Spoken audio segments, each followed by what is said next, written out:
I am late with the July favorites video. Like, everything under the sun happened that kept it from happening. First day of the month, I had the issue, with those of you who were on my Instagram live know about it, where my computer just randomly blue screened to death at me. So I tried to run virus scan, and it literally ran for hours and hours. And it was like 11 at night by the time it was finally done. So didn't get to happen that day.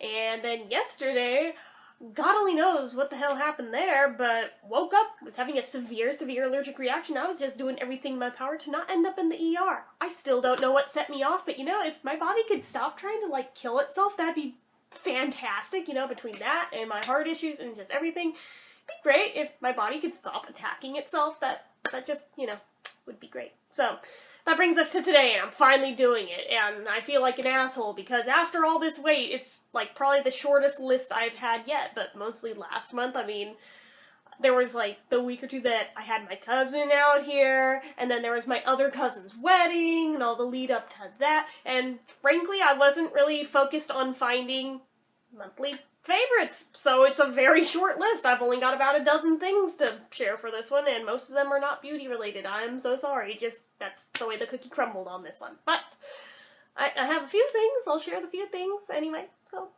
let's get into it. So, those of you who are here for the beauty things, I'll just do those first. I mean, the first one, it's not even new.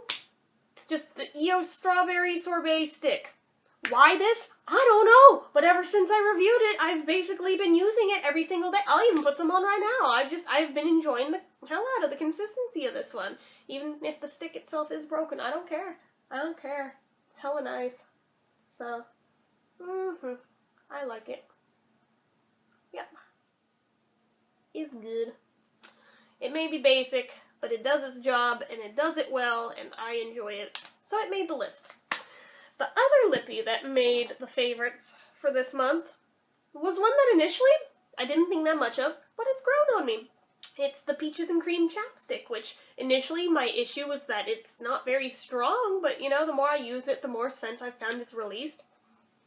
I mean, it's still very light for a chapstick, but you know, it's pleasant, it has a good consistency, I like it. So it made the list too. Next, this is the very first thing that made it onto the list. Like, the second I opened, I was like, oh, hell yeah.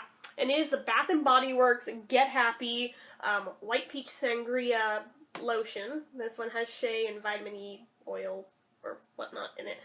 I don't fucking know where my brain is right now, guys. But anyway, it's really, really, really good. It's probably the nicest smelling lotion I have ever purchased from there. And the thing, I got it on a whim just because of the name of it, because Get Happy is the name of a very famous Judy Garland song, and the video for it is probably one of my favorite Judy things there ever was. So, just saying, if you're unfamiliar with it, go YouTube it. It's up, but yeah. So there's that. And I guess this extends to, like, the big tube versions of the lotion, too. Just, I only hauled one in here. So yeah. Next is one of the soaps, and actually this one, oh, tell me it didn't, no, I've just used more of it than I thought. Okay, so this one I actually didn't initially like it the first day or two I used it, then all of a sudden it was like my brain went, no, I actually love that, and it is the Sparkling Berry Sorbet Deep Cleansing Lotion from Bath & Body Works. I don't know, like, basically any of them that claim to have sparkling water is one of the scent notes in it, I initially hate every time, and then I tend to end up liking it after I force myself to keep using it a little bit. I don't know what's up with that. It seems to happen every time. I think the only exception to that was like the Dancing Waters one or whatever it was. I still, to this day, fucking hate that one, but this, no, I think by like day 3 I was like, actually, I really, really like this, and at this point it's like one of my favorite things. And you can tell I've already used a good amount of it up just since I opened it, like in the past month. It's not the only soap I am currently using, otherwise there'd be a lot more gone than just that, but I always tend to have about 4 soaps open at any one given time. I have like my little like Simple Pleasures soap off to the side that's like much more lightly scented, that's good for my sensitive days where I can't handle a lot of scent, so that's fantastic to have over there. And then I have about like 3 different Bath & Body Works soaps open, so I still have that, like lemon meringue foamy soap I'm still using up. It's like got about this much left in the bottom of it.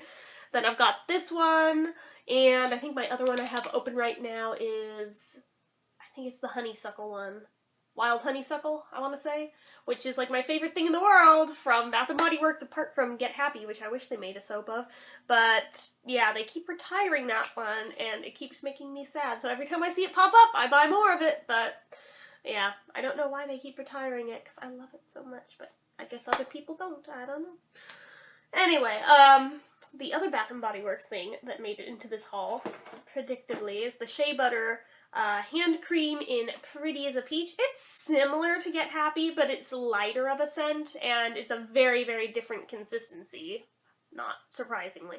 I'm noticing how good my nails look against these products just because of the color contrast. I'm like, oh, this made it onto this current month. It's the first thing that's made it onto the August favorites list, but yeah, so I'll talk about that when I do that list. But yeah, I am very pleased with how it looks. But anyway, yeah, this one is very nice. I'm gonna smell it again now, because it's so good. It's literally like peaches and cream is what this smells like, and it's so good. I love it. I wish I had a bigger tube of it, but I guess it's perfect to throw in a purse, but yeah, I just wish there were more of it, because I'm always like so dainty with just like the tiniest little dollop that I try to make go as far as I can, because I don't have very much of this, but it is what it is. So, this brings us to the music portion of this month's favorites, because you know I always have to have one. July every year is like Ringo month for me, because July 7th is his birthday, so I always marathon his music, and sometimes some of his movies too on his birthday, and this was no exception. And the two that I really latched onto this year, that I've been listening to ever since, because, I mean, it's not uncommon for me to, like, marathon all his albums on his birthday, but usually after that, it's like, well, that was cool, and I move on with my life, but two of them stood out enough to where I kept listening to them for the rest of the month, just kind of on repeat. The first one was actually the second CD I ever bought with my own money, and you can tell, just looking at it, how well overloved this is. It's in kind of rough condition, but it's his Vertical Man album that came out in, like, 1998. If I show you it close, you can see how scuffed the front is, because it's not even in, like, a crystal case. This is just a little cardboard box that it's in. Like a sleeve, essentially. You can see it's all scuffed up and stuff. The bottom of the back is scuffed up. But, like, when I unfold, I still, like, get giddy every time I open this up, because I'm like, oh, it's just like being in 8th grade all over again. But, because this came everywhere with me in 8th grade. Like, holy shit, guys. Like, I cannot begin to tell you. Yeah, and no, I did not add that glitter. That is actually on the thing. But, yeah, it's been opened and closed so many times. Like, you can see it's starting to, like, tear at this edge. Just, I don't care what anyone else has to say about it. But, can I just show you the artwork of the CD too? Because it looks like something I would have fucking drawn, but I didn't. That's literally how it looks. Yeah, I love it. So that's a thing, but I don't know. Just, it's always been one of my favorite solo albums of Ringo, and to this day, it continues to be. But yeah, and it has a very Ringo-esque quote. Well, I mean, it is Ringo on there. Speaks for itself. But yeah, and I always liked the way that this cover works too, because I mean, you can have the little insert there, or you can change it, which I'm very fond of, to show his beautiful blues. I still think he has, like, the most beautiful eyes in the world, okay? Like, to this day, he's, like, one of the only people I know of who, even as an elderly old man, the blueness of his eyes has not faded. There is not many people you can say that about, so just saying. But yeah, this one I just always get very nostalgic over, because when I bought it, I listened to it to death, because, again, it was the second CD I ever bought with my own money, and at that point I had a very, very limited CD selection anyway. I had this, I had Paul McCartney's Flaming Pie, I had a couple Beatle albums on the CD. I had, like, Abbey Road, Past Masters Volume 2, the first anthology, or actually I guess all three of the anthologies were out by then, so I had those, which I had to keep stealing back from my dad, and I had the Help album, Revolver, Rubber Soul, and Magical Mystery Tour, and I think that was, like, the extent of my Beatles CD collection. So it was just, all of those on repeat was, like, my life in 8th grade, and I never really got over this one, even though people kind of tend to forget that this album happened. I don't. This one meant the world to me, kind of like Paul McCartney's Flaming Pie that people tend to forget about, and I'm like, it's still, like, one of my all-time favorites.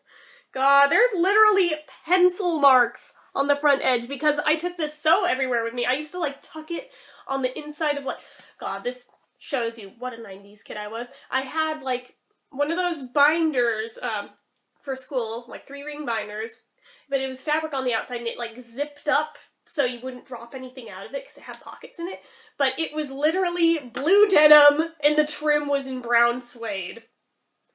Because 90s kids and everything denim was all the rage back then. If I could have wallpapered my bedroom in denim, I probably would have, like, no frickin' joke. Like, if you could add denim to it, I would, and I did. So, you know, but on the inside of that binder, I used to, like, tuck this in there because it's so skinny. I could just slip it right in. And then I'd have it with me in the car and be like, oh, what's that? You have a CD player in your car? Oh, look at that. I just happen to have a CD with me. And in it would go. Even though literally no one but me ever wanted to listen to Ringo, and I just did not give a shit. Just saying. So anyway, yeah, this one is always a favorite. But then the other one surprised me that I've been listening to on repeat since then, because basically when it first came out, I listened to it on repeat for about a month, and then I kind of just never touched it again. And it's his Choose Love album. And I think, like, all of a sudden it just finally grew on me. It took this long, but it finally did. So I guess there's hope yet for Liverpool 8, but, and some of the other more recent ones that I kind of have just not really bothered with. Like, his older stuff I listen to death, but some of the more recent ones, not so much. But his new single for his newest album coming out in September is out, and if that's any indicator, I may feel more strongly about that one, because I have been listening to that on repeat, too. But, yeah, this one doesn't have a cool, fancy CD. This one's just a double-sided CD, because it has a DVD on the other side. But, yeah, this one, I don't know. This came out at a very interesting point in my life. It was in the summer of 2005. In between my grandma dying and my great-grandparents dying. Like, she died in April, and then my great-grandparents went in, like, August and September. So this was, like, smack dab in the middle of all that going on. Plus, I was horrendously ill that summer. So when this came out, it was quite the feat to even get my hands on it, because I couldn't just buy it online. I had to, like, I didn't care how sick I was. I got my ass to a music store, and I found it. I tracked it down. And pretty much went and retired with it and just listened to it nonstop for about a month. And then moved on to, like, I want to say it was Paul McCartney's Chaos and Creation in the Backyard album. And kind of forgot about this one. And it's been sitting in my CD collection ever since. Kind of forgotten about. Until randomly I remembered his Fading In, Fading Out song. And I was like, you know, I really want to listen to that. So I did, and I was like, you know what? While I have it in, I may as well listen to the whole thing. And it hit the end of the CD, I was like, you know, this is better than I remember it being. So I restarted it, and this kind of turned into like how Pet Sounds was a couple months ago, where I just listened to it non-stop on repeat for the whole month. Yeah, this, though, paired with that. These are the two that I've been doing it with this past month. So that's a thing. Not that anybody gives a shit. But yeah, so next thing on the list, I do not have a visual here to show you guys because nobody wanted to take me to Starbucks today. Sad. But, man, I really would like to go get another one. But, I actually just tried one of these for the first time the night of my cousin's wedding on the way home from it. So, this was a very late contender to add onto the list, but I've been thinking about it ever since, and oh my god, all I want is another one. Like a huge venti one, it'd be so good. It's one of their limited edition drinks for this summer, and it is, let's see if I can do it without fucking up the title. I believe it's the Midnight Mint Mocha Frappuccino. Holy balls, I did not even know this was a thing until my dad mentioned it, that he's apparently been obsessed with them, and I'm like, wait, since when do you drink Starbucks, first off? And second of all, oh my god, if it's good enough to where you, of all people, Mr. El Cheapo, keep going back to buy them, it must be pretty damn good. Oh my gosh, it is that good. It's literally like dark chocolate and mint crystals mixed into a frappuccino with mocha and just, oh my god, it's so good, and I want one in my mouth right now. Okay, that came out sounding way more sexual than I meant it to. Holy crap, I'm sorry. But, really though, they are good, and it makes me sad that they're only doing them for the summer. I'm hoping maybe they'll be popular enough to where they'll just add them to the permanent menu, because, oh my god, they're so good. They're so good. I have to either convince them to somehow keep them on the menu, or figure out how to make them at home and make them taste as good as that, because oh my god, they're so worth it. Oh my god, they are so good. If you haven't had one, please do yourself a favor. I am not over-exaggerating it. It is in fact that good. I am a creature of habit. I normally don't stray beyond about 3 different Starbucks drinks that I go between depending on what part of the year it is. Either a pumpkin spice latte, a vanilla latte, or a caramel frappuccino. Those are like my 3 things. I usually do not stray from them. I did this time, and oh my god, I have a new favorite thing. Just saying. So anyway, there's that. Next thing on here, it's not much to look at right now. I haven't even bothered posting progress pictures of it because it's so not anything yet. But, like a few years ago, I did this peyote stitch beadwork thing with seed beads of Liza Minnelli, and like a year or 2 ago, I started another one of Dudley Moore.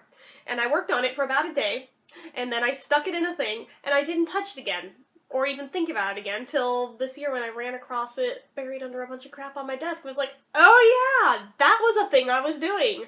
I should definitely finish that, given that I spent over $100 in the beads alone for this, because, oh my god, Delica seed beads are like the most expensive friggin' thing on the planet. Like, for a little baggie like this, you can spend like almost $20 for this. Just saying. And in case you couldn't tell how tiny those were, let me show you in this tube of these. Like, can you appreciate how impossibly tiny these are? Like, I'll take my ring off just for like size comparison. Like, you can tell how itty bitty, how impossibly tiny these beads are. Like, I was gonna bring in a dime and then I forgot to, so I just used my ring instead, but they're so tiny and so hard to work with. Holy crap. But, I've been trying to make a point of, ever since I ran across it again, at least trying to do a row or 2 on it a day. It's still not much yet, and my tensioning is utter shit because I haven't been doing it consistently like I did with the Liza one. I basically stopped everything until I finished that. So at least my tension on that one was consistent. This one, not so much. It's all bowed out at the top, and I'm trying to fix it, and oh my god. It's kind of a train wreck, but I threw this much money at it. I may as well at least try to do the thing. It does not look like a single thing yet. Like, there's like a button on his shirt and part of a lapel visible. That is as much as we can tell so far. It's a black and white image, but yeah, like I said, it looks like nothing yet. By the way, look how impossibly tiny this needle is as well, but yeah. That. I cannot begin to tell you how many times I've accidentally stabbed this through the top few layers of skin on my finger and not even realized it because it's so skinny. Yeah, this is not a craft for the faint of heart, just saying. Like, for how hellish the first one was to do, why am I doing it again? I don't know. I don't know. Pure insanity, basically, but god, I don't even know. But yeah, I basically rescued one drawer from this little, like, plastic drawer thingy that I had that fell apart in under 24 hours. And I threw the contents of this in here. I threw away the rest of the thing, but I still have this one that I'm keeping this all contained within, so that's a thing. This one needs no explanation. It is a fidget cube. I think I showed you the fidget spinner in another video. Yeah, well, I have a fidget cube now, and I'm kind of in love with it because, as stupid as it sounds, I have figured out that a large part of my social anxiety comes from not knowing what to do with my hands. So just by having this, like, discreetly in my hand, you can, like, you can tell I'm holding something, but it's not that obvious what it is. Like, if I have my hand down at my side, like, I'll have to kneel for this, I suppose, but, like, if I'm just sitting here talking to you, it's, like, it's not that, like, obvious. I'm just sitting here, like, spinning the wheel on it. I mean, you can tell I'm doing something, but it's not that obvious. So this is how I got through the socializing parts of my cousin's wedding, because I had this in my hand basically non-stop. And because it's black, it kind of fades into shadow. It's not that obvious, so that does kind of make me more grateful that I didn't get the color that I want. Because I wanted the white one with the blue buttons on it, but I got black with red, which is cool too. I like the little joystick side. It makes it feel like you're playing video games without playing video games. Kind of like virtual bubble wrap, or like a clicky pen. You got like 5 of them here. That's kind of fantastic. Got like your DJ spinny wheel. And I mean, this side, I don't know what the point of this side is. It's literally a divot. Like, what am I supposed to do here? Just put my thumb in it? I have an EOS for that. So, I don't know what the point of that side is. This side is the only side I don't like because it's so loud. If it weren't so loud, I'd like it better, but, like, for real. My real light switch is not that loud. Like, let us compare. Yeah, this thing's louder. Not that much, but it's louder. I'm like, the fuck? So I'm not that much of a fan of that. These weird little gear things, not so much either. I don't know, they kind of grate my nerves. They're not very soothing. Maybe if I was a little kid I'd like them better, but this little ball bearing is my favorite in the whole thing, so I can just glide my finger on it. It's kind of like my old trackpad mouse that I used to love. Except much, much smaller. That thing was like big enough your whole palm fit on it, but it's just a little bitty thing and it just feels nice, so I like it.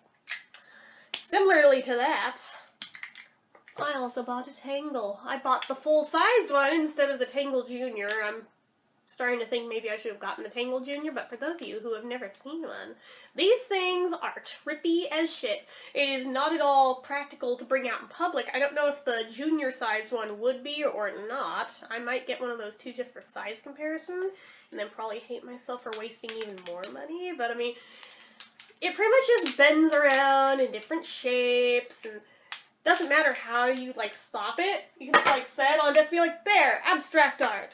Fuck yeah. You can go like this and like wrap it around your wrist and be like, yeah, abstract jewelry, bitch. Yeah, Lady Gaga up in here or something. Or you could, you know, just play with it. And I liked this one because it's metallic silver and it basically looks like liquid metal. And I think that is badass as fuck, and I like it. So, that's how I got this one. If I get one of the junior ones, I might get the metallic purple one, because that one looks like it'd be pretty rad too. But, for now, I'm digging this silver one. And those of you who stayed really late night onto my Instagram live, Instagram? Really, self? Instagram, okay. Instagram live the other night when I was on there till I was literally physically falling asleep on that camera because it like basically turned into like a death match between me and one viewer to see who would be the last man standing. Yeah, it wasn't me. I lost, but yeah, I was on there till like 1 in the morning. Oh my gosh. Yeah, I played with this for like at least a good 20 minutes without even saying much, and was so overtired I didn't realize I had wasted that much time playing with it and like trying to wear it. I'm trying to get over me. See, I'm so tiny, I can actually do that. It can even like fall all the way off. Because, I mean, this thing isn't that big. I'm actually kind of shocked that that worked. I thought it was going to get stuck on my shoulders, but it didn't.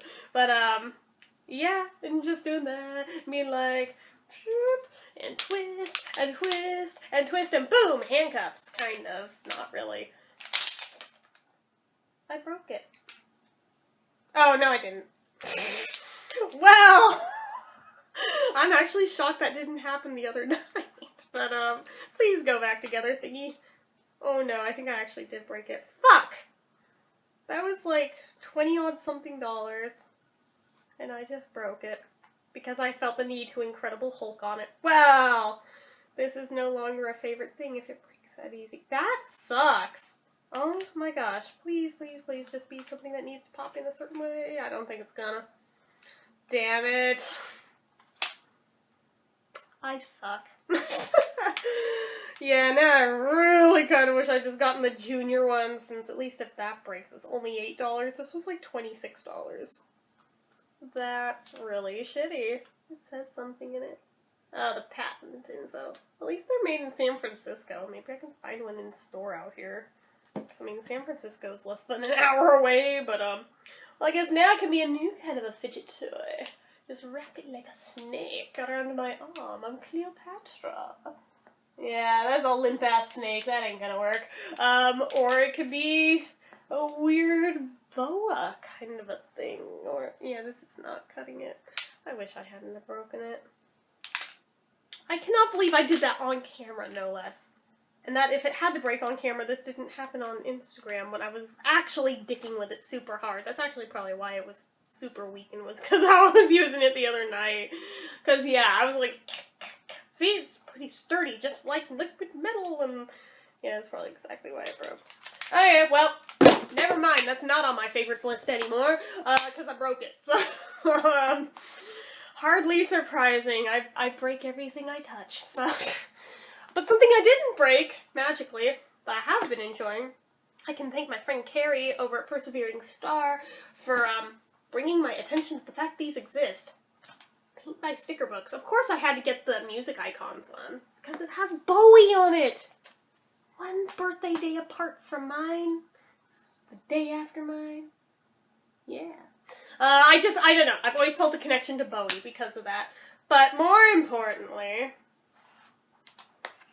we have my boys. So, of course I had to. It also randomly has Weird Al in it, which is kind of badass. I've only gotten 2 pages done in it so far. First one that I did was Madonna. You know, I'm not even a fan, but Madonna. Like 80s Madonna, I think.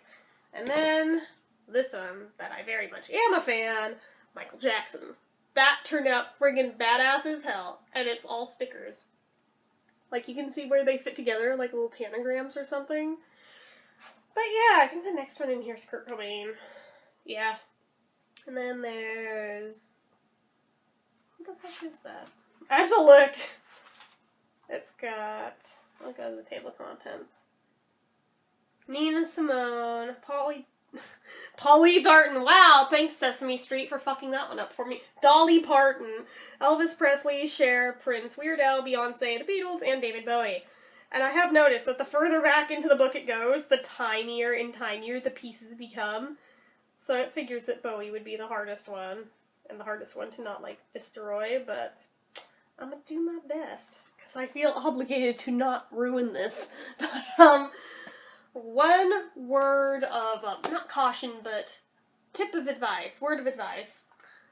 Use blunt tweezers to pick up and move the stickers. The Madonna one, I just used my bare hands on, and it took me hours to do that one.